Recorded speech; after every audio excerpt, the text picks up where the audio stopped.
Currently, wrestling dirt sheets are reporting on the possibility of CM Punk versus Stone Cold Steve Austin, and we have an update that is not so positive. Ringside News is a link to the source. The link will be in the comments section down below, excuse me. And it's been talked about for quite a while that if CM Punk would actually face Stone Cold Steve Austin, it was actually discussed many years ago, but we really have an update right now. Ringside News exclusively reported a tenured member of the creative team told us this week that Paul LeVesque, better known as Triple H, just got back from the West Coast. So we're just starting to talk about creative for Punk and everything else. After checking back about a possible Steve Austin versus CM Punk match, we were told that there has been no talk of Austin versus Punk. This may be disappointing news for a number of fans. I really don't see it as disappointing. I see it, if anything, it's a smart move because, again, Steve Austin, he's not an active wrestler anymore. And it's the logic, once again, that there are some fans out there that are stuck in the past. They want to see these past part-timers come back rather than push the future talent.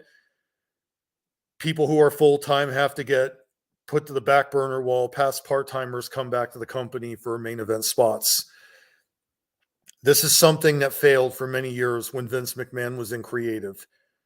Sure, Brock Lesnar coming back, Goldberg coming back, Edge coming back, John Cena coming back. The fans still love that these performers are coming back, which I never said they couldn't come back. I was never against them returning. The problem I take is when they're bumped ahead of the full-time talents and WWE wants to insult our intelligence by making us think that these talents are still young like they were 15, 20 years ago. Sure, back in the day, they were great for their time, no doubt about it.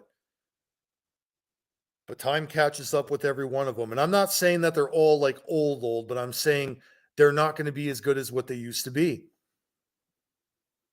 Stone Cold Steve Austin versus CM Punk.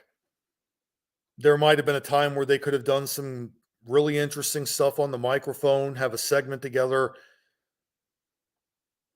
But it also would be a blend of now and then mixed together. Stone Cold Steve Austin.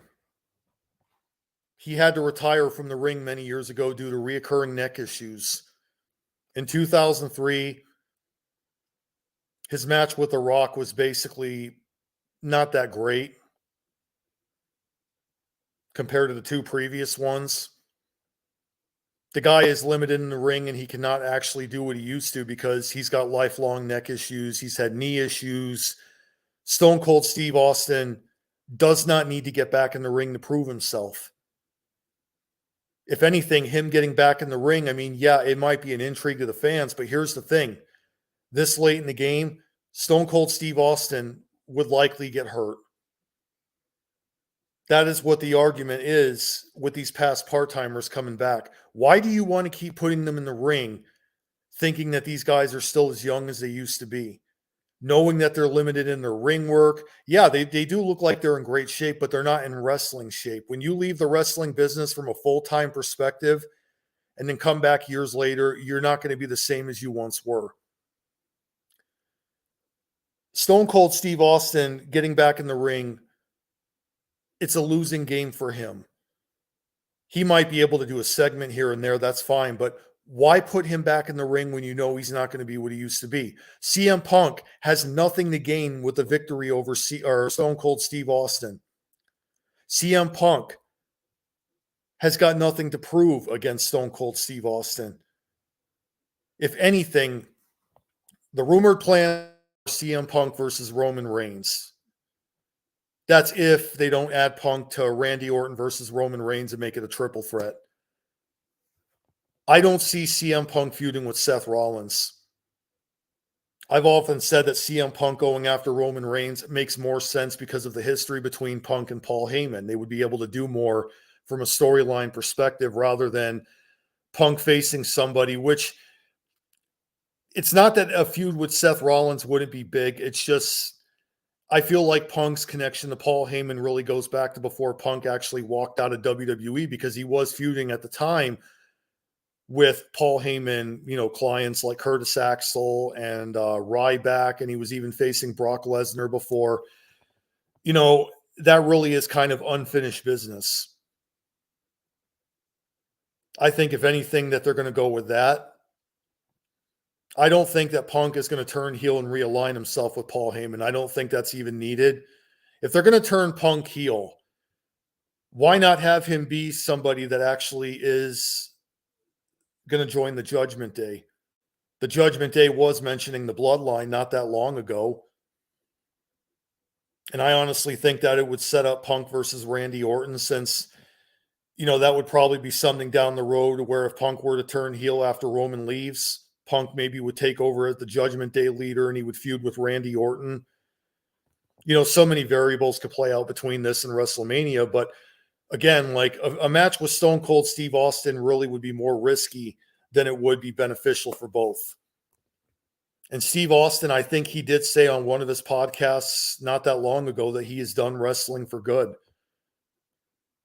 If anything, he wants to stay out of the ring and avoid injuries, which I actually approve of that. I think that's a smart way to go.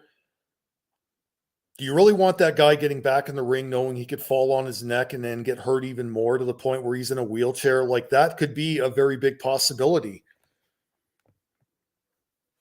I really don't see the logic of him getting back in the ring, that being Steve Austin. I mean, Steve Austin has done it all. He'll always be remembered as the guy that basically helped lead the Attitude Era over WCW. The guy was at one time, if not the biggest superstar in WWE. Go back to the Attitude Era and his feud with Vince McMahon, matches with The Undertaker, with Kane, with Mankind, with The Rock, with Owen Hart, like so many big names that he worked with. They're always going to cement the guy's legacy as one of the best of all time. And he's frankly one of the hardest workers ever in the wrestling business.